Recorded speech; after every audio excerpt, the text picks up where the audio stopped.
So we're standing here in Lathkildale and we're immediately above Lathkill Head Cave. As the name implies, that would normally be the head of the River Lathkill. And indeed, if we came here in winter, you'd see a fair-sized stream coming out of the cave and flowing down the valley. That stream's no longer there. And the reason is that the flow is being captured by Magpie Sough. The main problem is, of course, the river drying up, which has been a problem for a few years now. A lot of people think it's getting worse, including myself actually.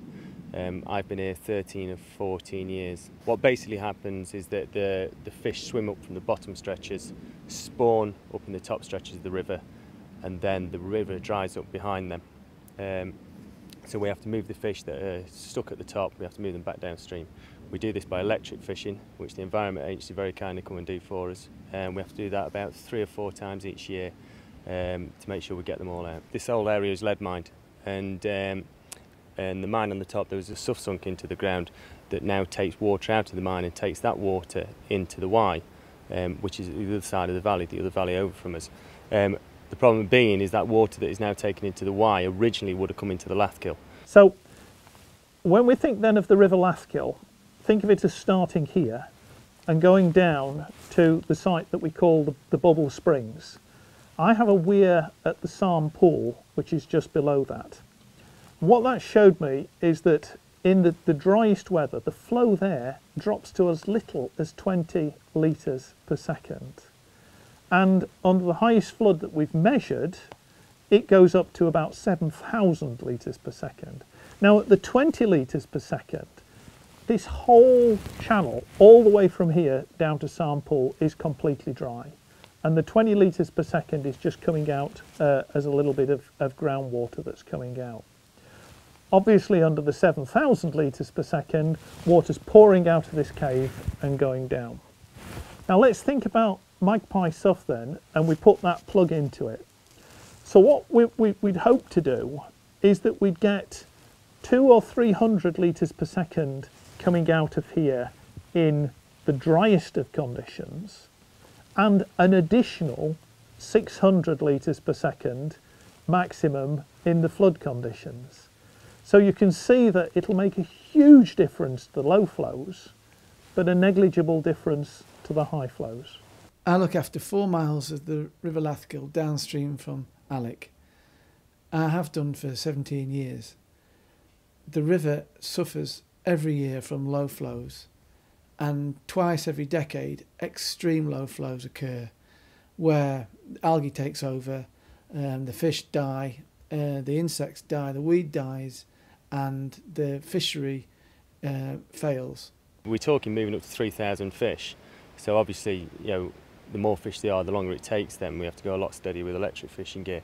We're doing a fish rescue due to the river basically drying up due to historical mining that's been undertaken. The water drops below the surface of the riverbed, and then subsequently the fish get trapped into pools. So we come from Environment Agency Fisheries team to come along and electric fish the fish from the river to move them downstream towards a safe location.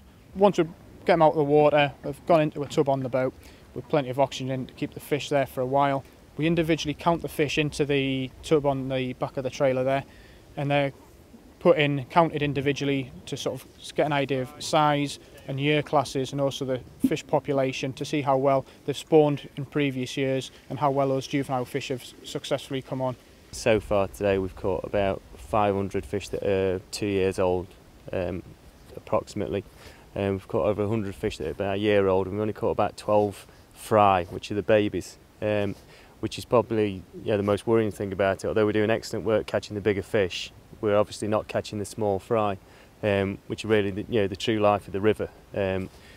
We should be seeing, for every 10 yearling fish, you need 100 fry to create those 10 yearling fish. So obviously if we're not catching them, there's a huge problem there. We're leaving them in the river. And when the river dries up, obviously we're not going to have them. So that is something that we'd really like to work on. Once the river fills again, the brown trout, all wild brown trout by the way, everything that move back downstream, anything that's above 3-year-old, maybe 2 years old, will migrate back up the river to spawn again. We'll spawn, we'll have fry up in the river dries up, fish get trapped, we come and electric fish it again. In the 1920s, we used to have to rescue fish on the upper reaches of the Lathical, which used to dry out first, about once every 10 years. So drought conditions used to appear about once every 10 years. And now, in the last 10 years, we've had to rescue trout every year and earlier into the season as well. So the rivers are a very, very strong indicator for the health of the land, because obviously everything flows downwards into rivers. So if the rivers are healthy, the rest of the land is healthy. And the Lathical is an exceptional, gin-clear, spring-fed river that's very, very important part of the ecology of the estate. And so the management of that is vital to us. So if there is some potential solution to fix this through the Magpie South project, then that should be very strongly supported. The Lathical is a really important nursery stream that should be producing lots and lots of baby fish that then feed down the Trent catchment from the Lathical to the Wye, from the Wye to the Derwent, and then downstream, supplying the entire catchment with a great population of fish. It has the potential to do that. It's got fantastic water quality. When it loses its water and loses its flow at the moment, and all these thousands and thousands of baby fry die and suffocate as the water disappears, that's robbing the whole catchment of its fish population. The aim of the project is to control the flow that's going out of Magpie Sough and to put that water back into this river, restoring it to the condition it would have been in prior to the 1870s, with a permanent river flowing all the way down here. If somebody came to me and said that the river had to now operate with on only 5% of its flow, which is the case in the summer now because of Magpie, I'd think they were insane and that it would be impossible. And in fact, it doesn't. The Lathical doesn't can't operate without the flow that it needs from Magpie. The river is the life giver for the Dale, really, and that's why, you look around you, it's beautiful, and it's all here because of the river. I think it's quite amazing that we've got that chance to bring the river back. It was taken away from us. It was and not by a natural event. It was taken away by men mining for lead. So if we've got the chance to bring that back within our lifetime and create this habitat again, it's an amazing opportunity.